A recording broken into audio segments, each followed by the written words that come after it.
Live from New Delhi, you're watching DD India News Hour, India's voice to the world. I'm Siddharth Bharadwaj. Coming up in the next hour.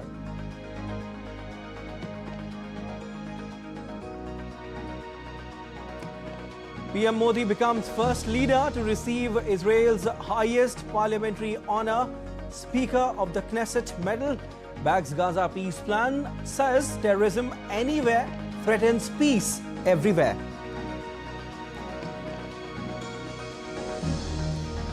Prime Minister Narendra Modi to hold bilateral talks with the Israeli PM Benjamin Netanyahu in Tel Aviv. Defense and security partnership and issues of mutual interests on agenda.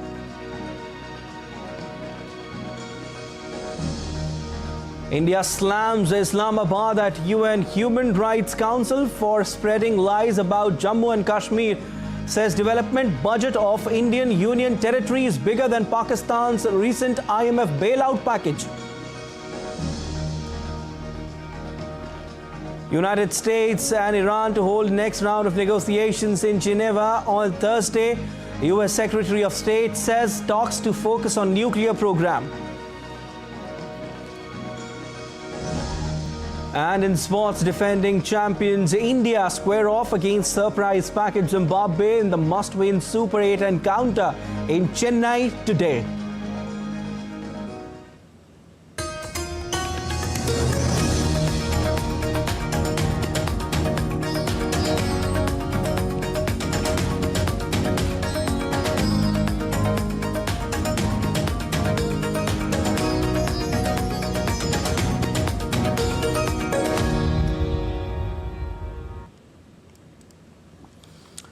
On the second and last day of Israel visit, Prime Minister Narendra Modi will be holding a meeting with President Isaac Herzog. He will also be holding a delegation-level talks with his Israeli counterpart, Benjamin Netanyahu. Both the leaders are expected to discuss ways to further strengthening cooperation across various domains, including science and technology, innovation, agriculture, water management, technology, defense and security, trade and investment, as well as people-to-people ties. The leaders will also exchange views on regional and global issues of mutual interest. Prime Minister Narendra Modi's itinerary also includes a visit to Yad Vashem Holocaust Museum, an official memorial institution to the victims of Holocaust, known in Hebrew as Shoah. We are at Yad Vashem in Jerusalem. This is the World Holocaust Remembrance Center. It commemorates the memory, the legacy of some 6 million Jews who perished during the Nazi genocide. During his visit to Israel, Prime Minister Narendra Modi would be paying a visit to the center to pay his respects.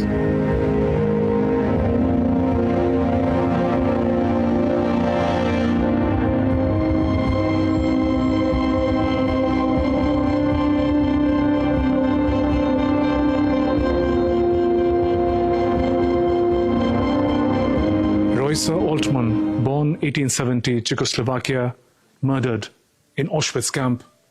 This is the monumental book of names. It documents the names of inconceivable number of Holocaust victims. It keeps their names, the year they were born, the place where they grew up, and if the information is available, the place where they were murdered. The center also has an art gallery that carries art from the times of the Holocaust. All of this put together creates a living memory of the victims and a promise that such a Holocaust will never happen again.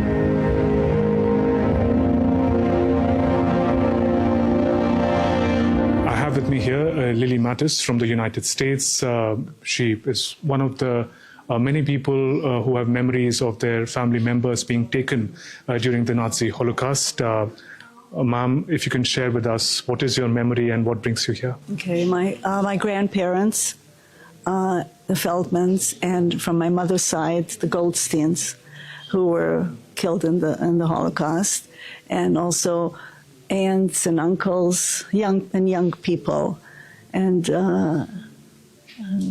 most of their family was left behind, and they were killed. You know, we don't know. They went to Treblinka, somebody said, and of course nobody survived from Treblinka.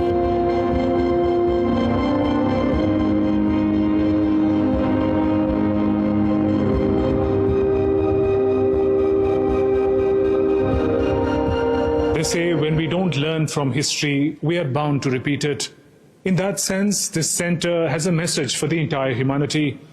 When Prime Minister Narendra Modi pays his respects for the victims of the Nazi Holocaust, it would be a poignant moment for the civilizational ties between India and Israel.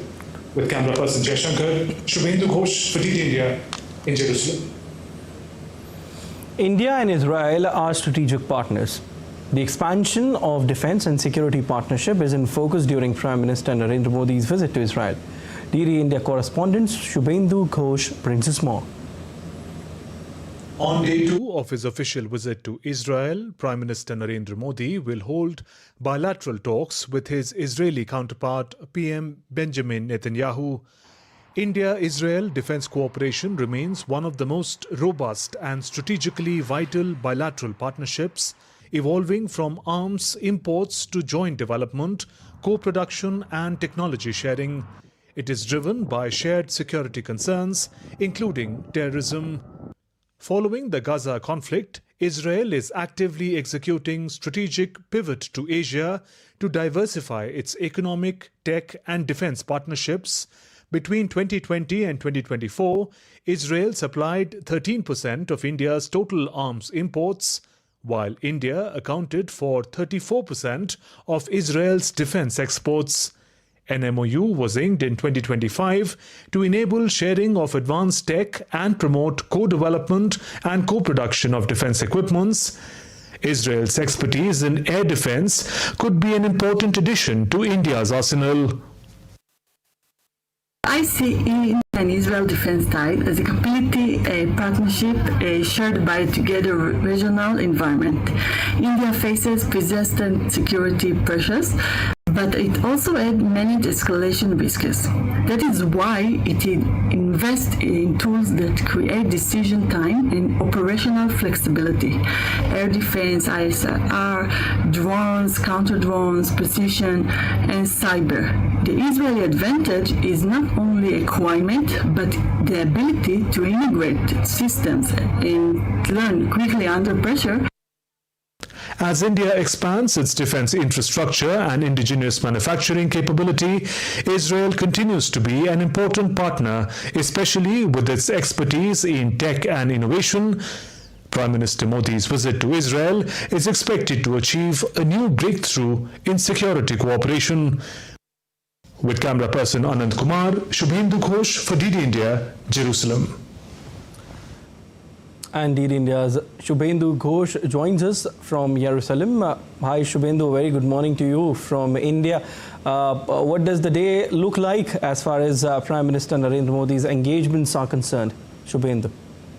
Good morning, Siddharth. The very first engagement that Prime Minister would have would be to visit the Yad Vashem Museum. It's basically a Holocaust Remembrance Center. It is very central to the identity of the Israeli state. In fact, it is one of the diplomatic protocol for all head of states and governments. When they visit Israel, they go and pay their respects at Yad Vashem. Prime Minister, when he came in 2017, during his first official visit, had also gone there. It's a very poignant, profound place which sort of preserves the memory, the legacy of millions of people who perished in the Nazi Holocaust. Right. So that would be Prime Minister's first engagement, Siddharth. And thereafter, Prime Minister would be calling on the President of Israel, President Herzog.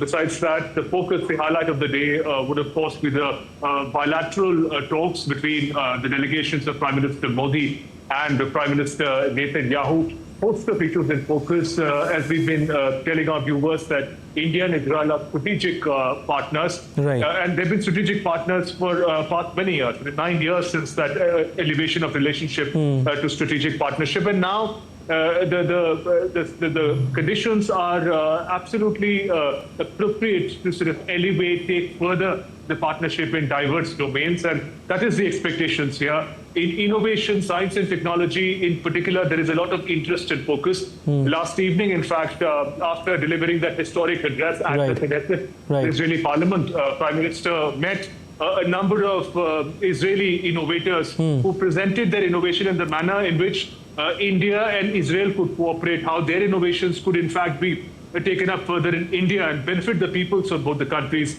So those are some of the highlights of the day before Prime Minister wraps up his visit and returns home. Definitely. Indeed, Shubhendu, it's a historic visit by Prime Minister Narendra Modi.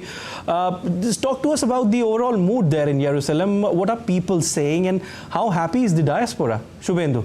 Pardon, Mr. Harsh. It's okay. Very windy here. It's so, okay. Yeah. I can understand.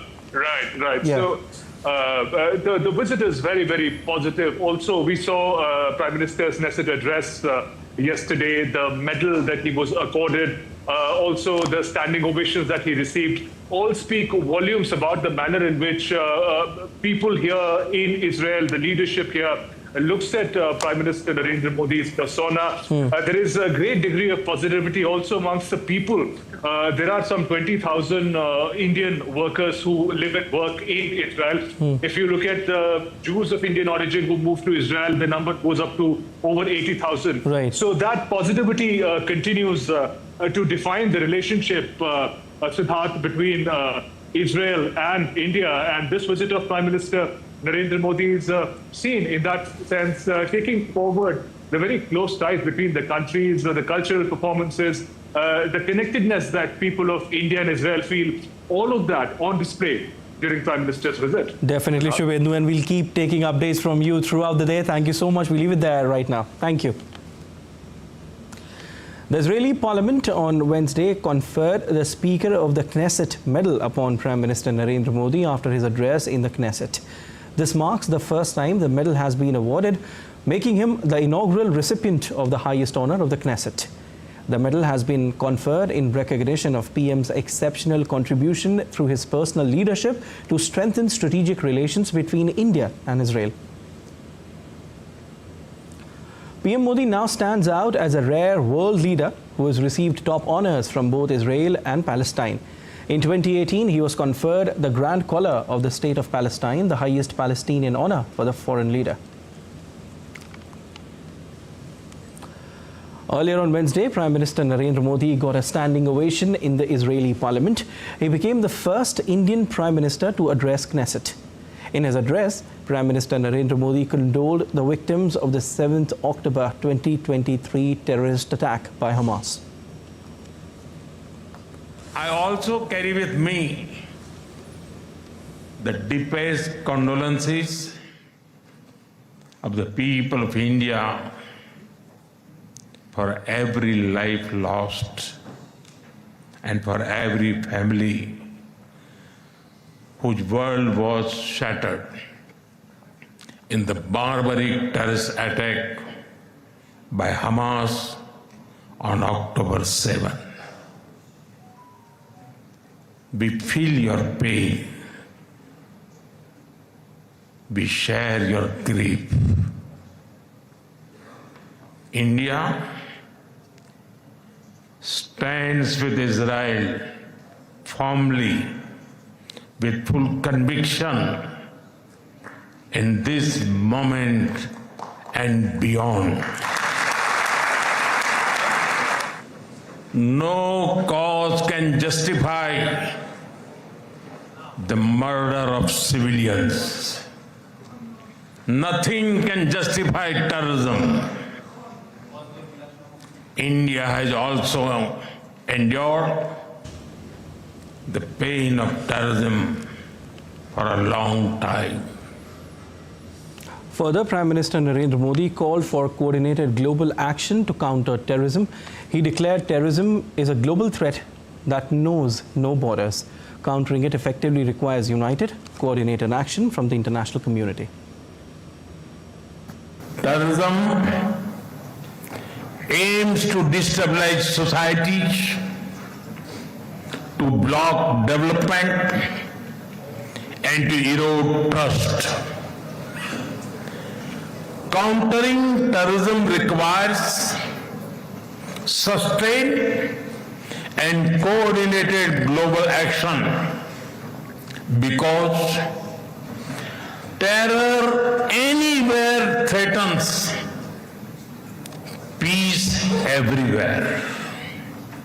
That is why India supports all efforts that contribute to durable durable peace and regional stability. Prime Minister Narendra Modi highlighted the vibrant Indian Jewish community thriving in Israel. He said that for Israelis, Israel is the fatherland, and for the Indian Jews living there, India remains their motherland. Vibrant Indian origin Jewish community lives here. They are contributed to the building of modern Israel in laboratories and hospitals, in classrooms, and also on the battlefield. They hold firmly that Israel is their fatherland and India their motherland. Prime Minister Narendra Modi expressed strong support for the Gaza Peace Initiative. He stated it offers a pathway and holds the promise of a just and durable peace for all the people of the region. The Gaza Peace Initiative that was endorsed by the UN Security Council offers a pathway. India has expressed its firm support for the initiative. We believe that it holds the promise of a just and durable peace for all the people of the region, including by addressing the Palestine issue. Let all our efforts be guided by wisdom, courage, and humanity. The road to peace is not always easy, but India joins you and the world for dialogue, peace, and stability in this region. Prime Minister Narendra Modi spotlighted robust India-Israel cooperation. He emphasized deepened ties in defense, cutting-edge technology, agriculture, water management, cyber security, and counter-terrorism, calling it a partnership rooted in mutual trust, innovation, and shared democratic values for global stability. For the last few years, India has been the fastest growing major economy in the world. Soon, we will be among the top 3 economies globally.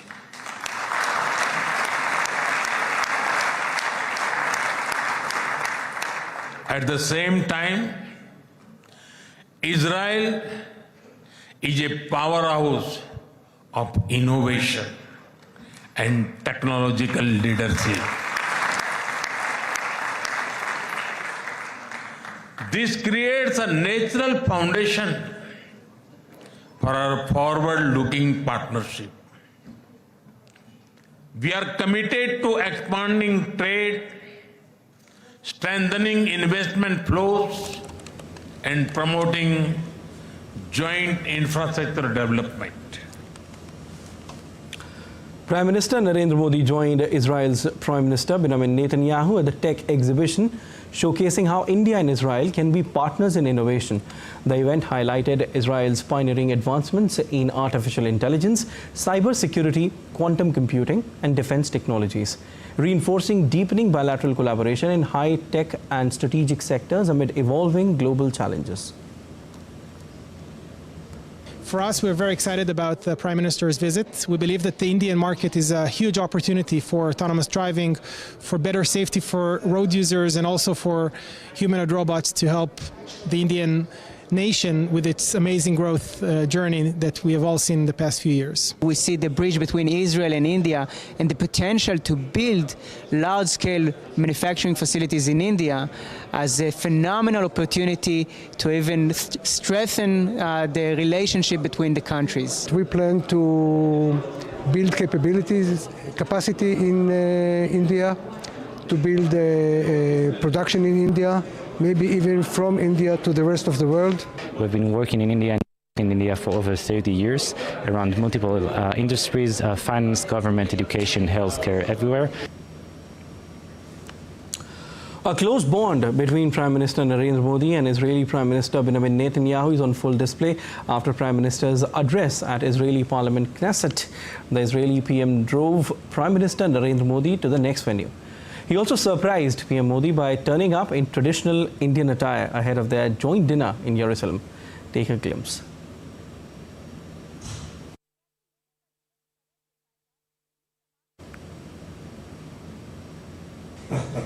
So you did this. These are the flags.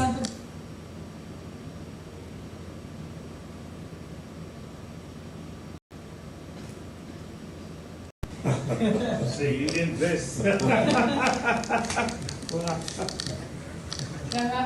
are the flags. Later, in a social media post, Prime Minister Narendra Modi said, and I quote him, "Truly splendid. Your fondness for Indian attire reflects your respect for the rich culture and traditions of our country," unquote.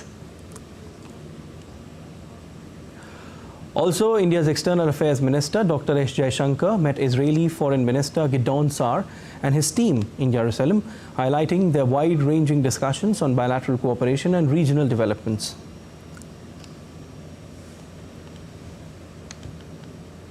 In other news, amid rising tensions and military signaling, Iran and the US are resuming crucial nuclear negotiations in Geneva.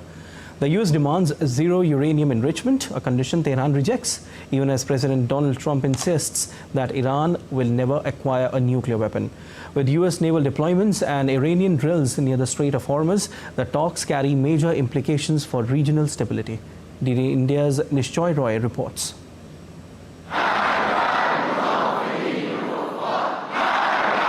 In a high-stakes diplomatic face-off, Iran and the United States are set to resume crucial nuclear negotiations in Geneva.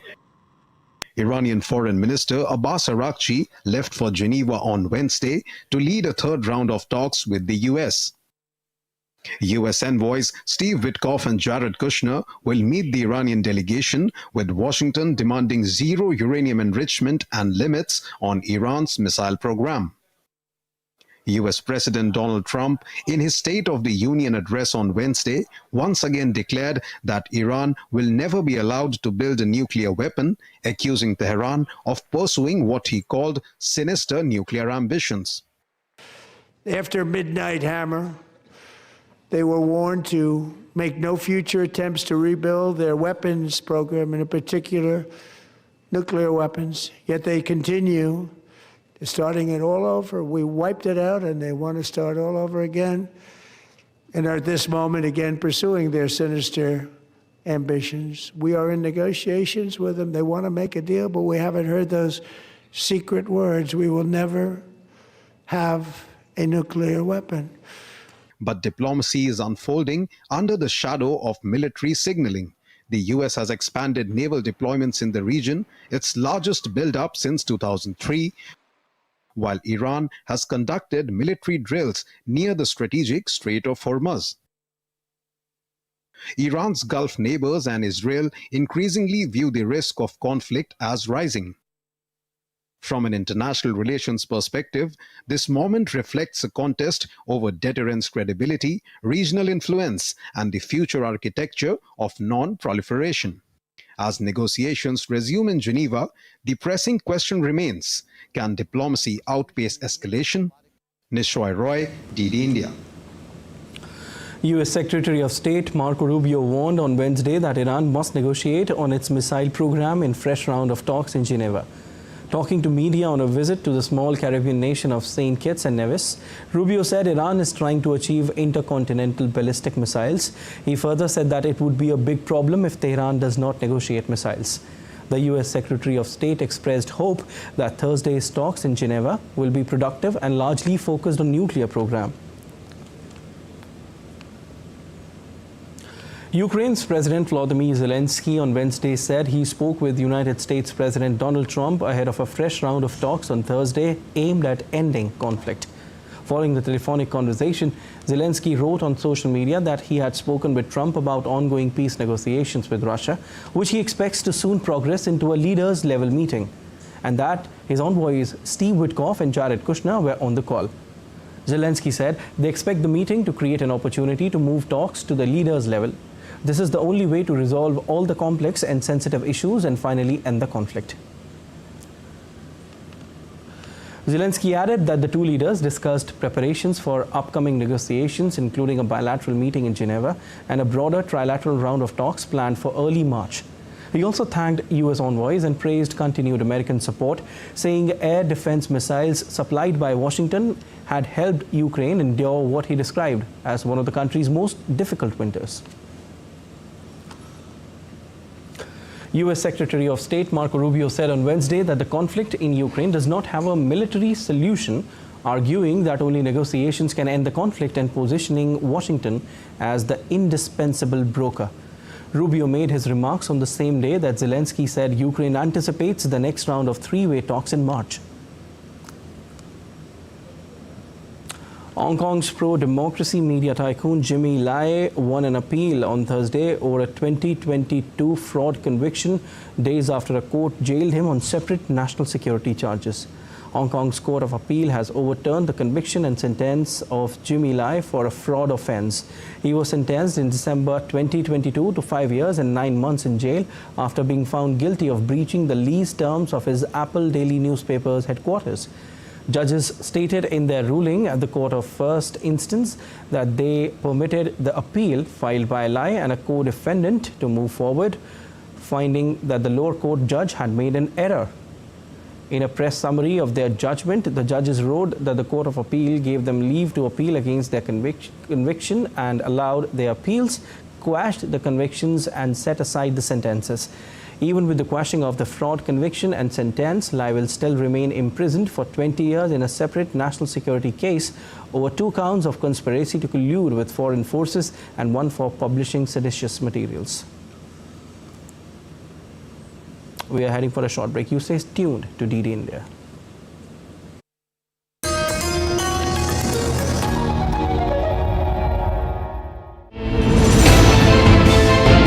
Geopolitics and trade deals. Economic challenges amid development. Hard work and the path to prosperity. It's the economy always. Between walkers, money is what money does and says. Supply creates its own demand. Between the bulls pulls and bears tears. When supply chains globalization and India rises to the podium.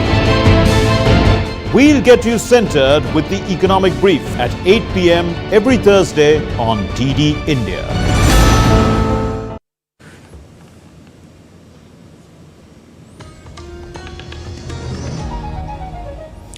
You're watching DD India News Hour. I am Siddharth Bharadwaj, and a quick recap of the headlines.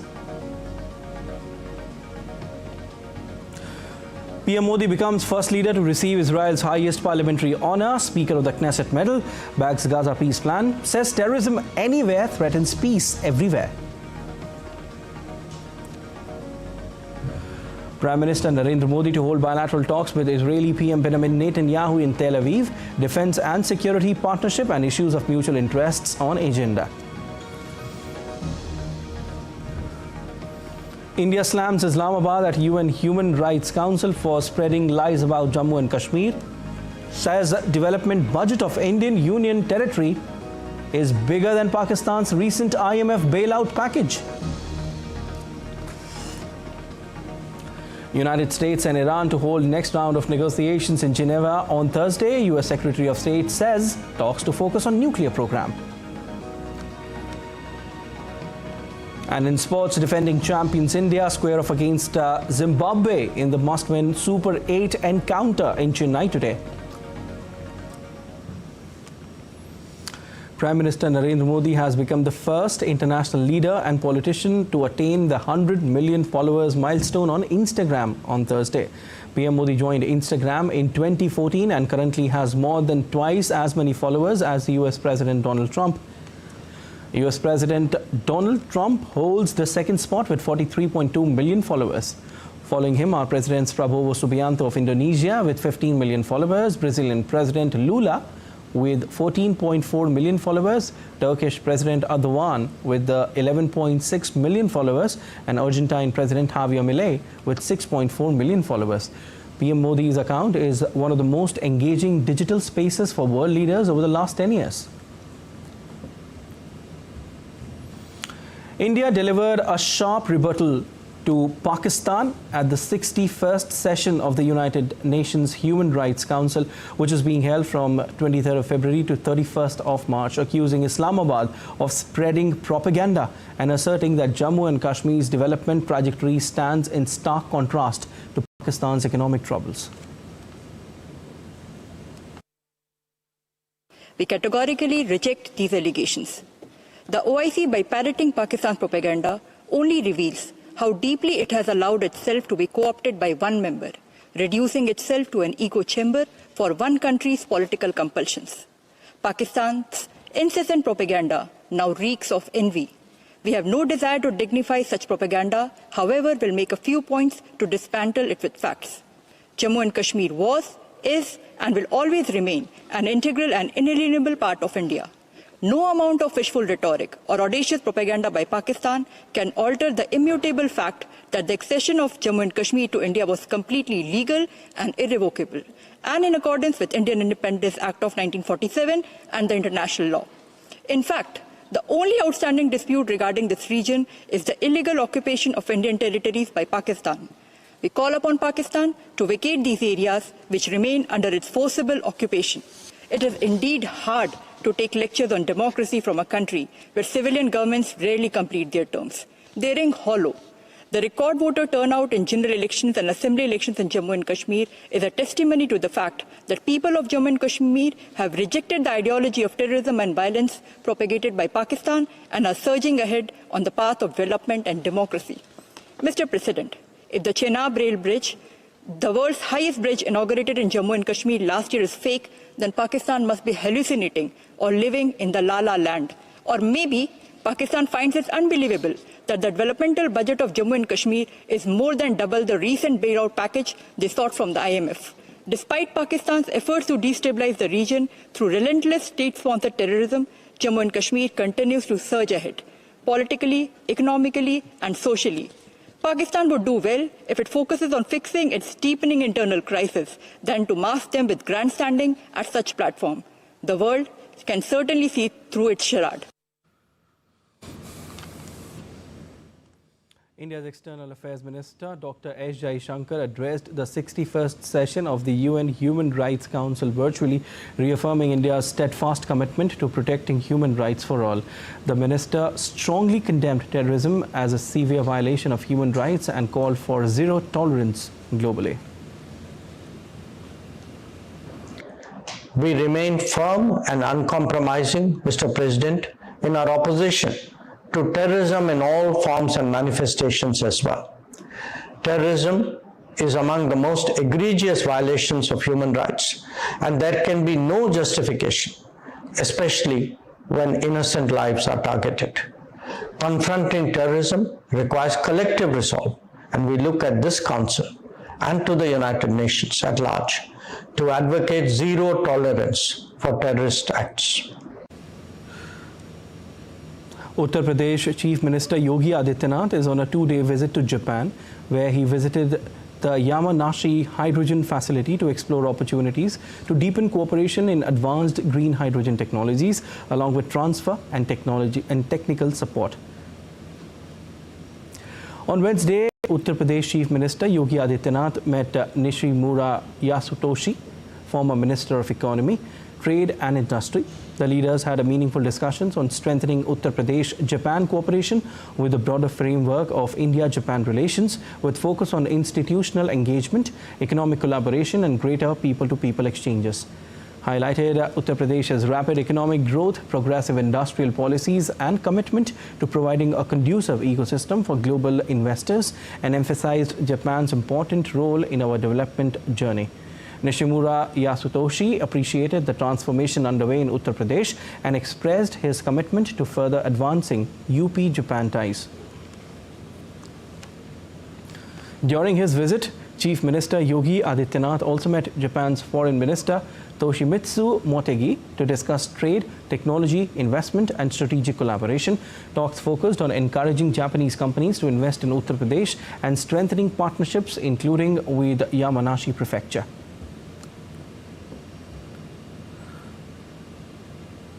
As the curtains fell on the historic India AI Impact Summit 2026 at Bharat Mandapam, the global technological landscape underwent a fundamental shift that saw India officially assert itself as the primary architect of AI policy and diplomacy for the 21st century.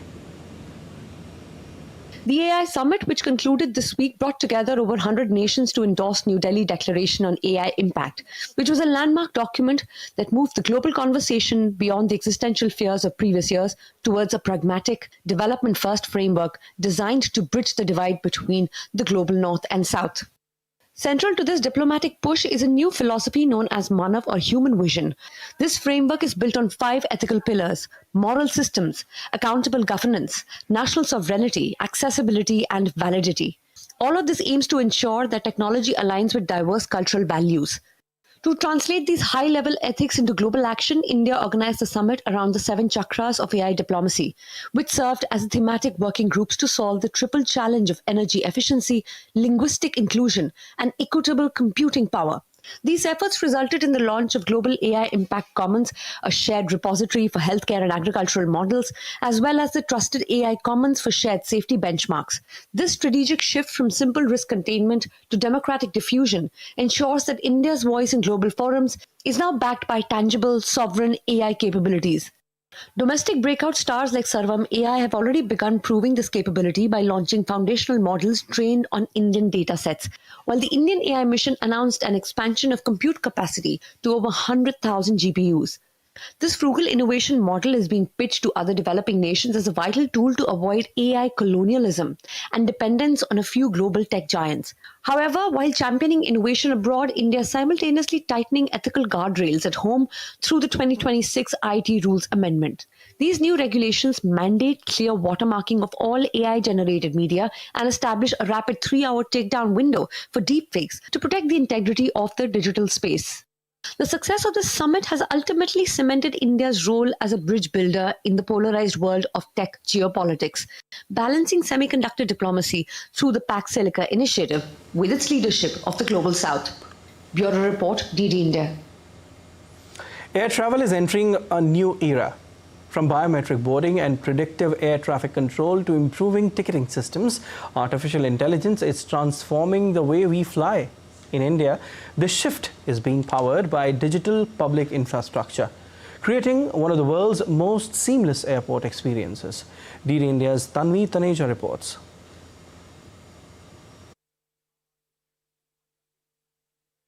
At airports like Indira Gandhi International Airport and Kempegowda International Airport, passengers are already experiencing AI-enabled travel. AI chatbots now handle customer queries instantly, from rescheduling flights to baggage rules, reducing wait time and improving convenience for flyers. Behind the scenes, AI analyzes passenger flow, predicts congestion, and optimizes security lanes in real time at the airport. Through the DigiYatra Foundation, facial recognition technology allows travelers to move from entry gate to the boarding gate without showing physical documents.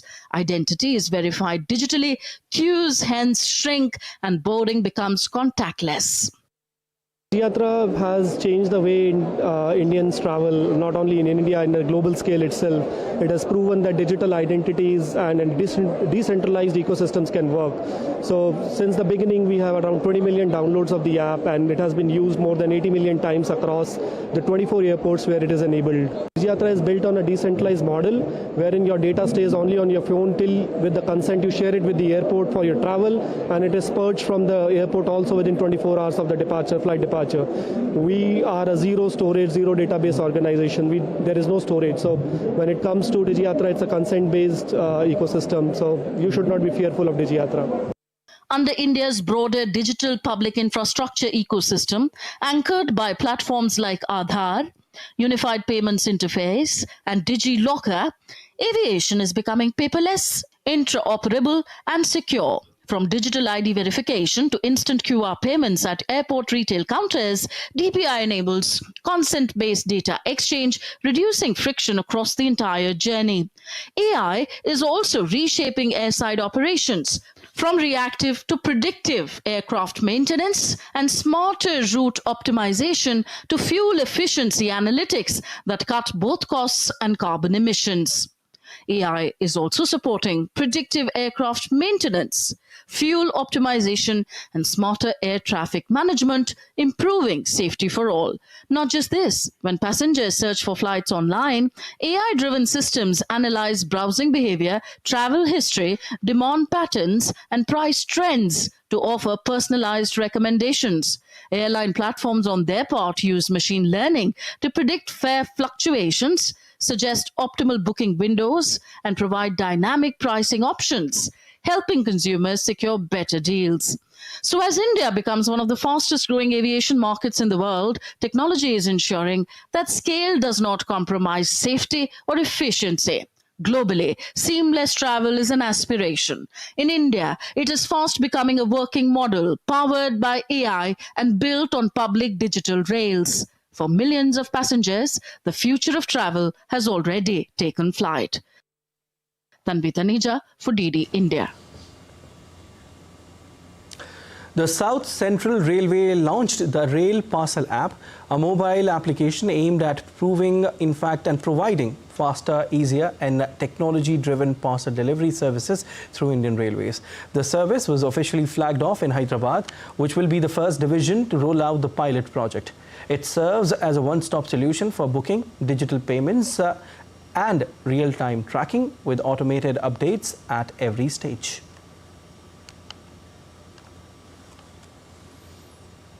Let's take a look at other stories making news. Latmar Holi celebrations came alive in Barsana days ahead of the main Holi festival. Men from Nandgaon arrive with turbans and shields, reenacting the legendary tale of Radha and Krishna. Women greet them with playful stick strikes in a symbolic ritual of devotion and tradition. Thousands of devotees gather across the region ahead of Holi on March 4th.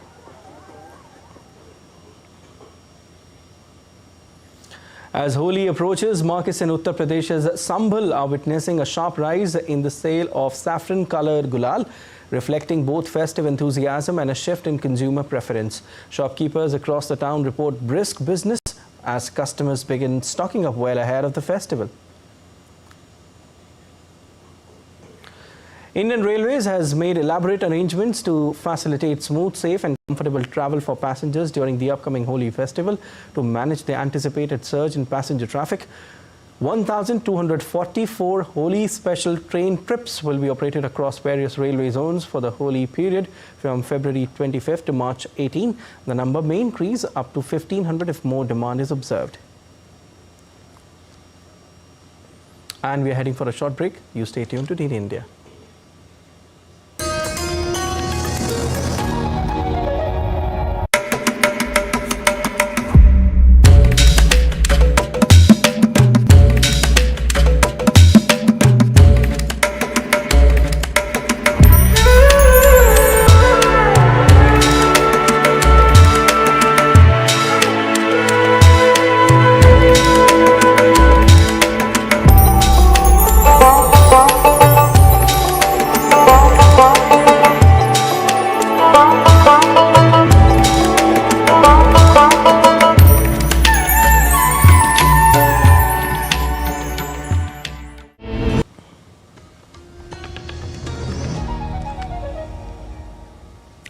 You're watching DD India News Hour. I am Siddharth Bharadwaj, and time now for some sports news. After a rare setback in the Super 8 stage of the ICC Men's T20 Cricket World Cup, India have a golden opportunity to bounce back stronger. Led by Surya Kumar Yadav, the men in blue will take on Zimbabwe at the iconic M.A. Chidambaram Stadium in Chennai on Thursday. With semi-final hopes still alive, India will aim for a commanding performance to regain momentum and boost their net run rate. DD India's Deepika reports. The ongoing T20 Cricket World Cup is not only being headlined for unexpected victories and biggest shocks, but turning the tables for tournament favourites too. Undefeated in group stage, Team India lost its first Super 8 encounter against South Africa that not only dented their way to semis, but now leave them struggling over net run rate too. India's campaign in the ICC Men's T20 World Cup 2026 Super 8 stage has reached a critical phase, with Suryakumar Yadav's side set to take on Zimbabwe in a must-win clash. Both the sides are yet to open their points tally in the Super 8 group, increasing the stakes of this fixture. In run-up to semi-final, India lost the match against South Africa by 76 runs, while Zimbabwe registered huge loss against West Indies by 107 runs. Now both are all set to face each other in another crucial encounter at Chennai's M. Chidambaram Stadium. If we take a look at the head-to-head, India has an upper hand against Zimbabwe. The average first innings score here is between 160 and 180. The spinners are expected to play a key role in the crucial game, and due could influence the second innings. Teams winning the toss might prefer chasing depending on conditions. At the game to be played at M. Chidambaram Stadium, India require a massive victory of around 70 runs or more to improve their net run rate and keep their semi-final hopes alive. There's a strong demand of changing the playing 11 too, as handling the pressure won't be that easy at the particular pitch. As we heard the batting coach, India seems very much ready to take on Zimbabwe. However, Zimbabwe hasn't played a match against India on the Indian soil in the past 24 years. But what matters the most is the form of Team India, which is also a concern. Winning against Zimbabwe is not only a necessity, but an important factor to keep their semi-finals hope alive. And as Sitanshu said, that it was just a match against South Africa. But the reality is that now it puts a lot of pressure for Team India against not only Zimbabwe, but at the next match, which is going to be against the West Indies too. So we have to score a very good run here against Zimbabwe to keep up the hopes alive for the semi-finals at the ongoing ICC Men's T20 Cricket World Cup. With camera person SP Dubey, this is Deepika reporting for DD India from M. Chidambaram Stadium, Chennai. All right, and Deepika Mehto joins us live from Chennai. Hi Deepika, very good morning to you. Deepika, Suryakumar-led side will not just have to win this tournament, but they have to win this by a big margin. Considering the dynamics, how do you analyze this encounter? Good morning, Siddharth. Yes, you rightly said it is very important for Team India to win this particular encounter against Zimbabwe. However, that was first of all not the match that the fans were expecting. Fans were expecting a very crucial encounter between India and Australia in the semi-finals. But as the dynamics changed throughout the tournament, Zimbabwe beat Australia there in Sri Lanka. Zimbabwe are now in the Super 8 stage playing against Team India. After 24 years against India on the Indian soil, that makes it really important for Zimbabwe. However, they said they are super prepared to face Team India. They are not at all underestimating or overconfident about Team India that they can win it. They said no team has to be taken complacently, and same goes for Team India as well, that none of the teams should be taken complacently when it comes about the Super 8 crucial encounter. Because we lost to South Africa, we've remained, India has remained undefeated, unbeaten in the group stage, but the first encounter itself against South Africa was lost by India to South Africa, and that too with a decent score. Now they are in a jeopardy where everything depends on the net run rate. Not only they have to win the rest of the two matches, which is against Zimbabwe and the West Indies, but they also have to ensure that they up their game in the net run rate also, because that also decides their hope for the semi-finals, whether they will remain alive or whether they will die. So all depends on this crucial encounter, which is going to be played at M. Chidambaram Stadium, where you have a huge opportunity to create big runs here. So let's see that what teams decide who wins the toss, because choosing the toss, winning the toss is also a crucial factor considering the dew.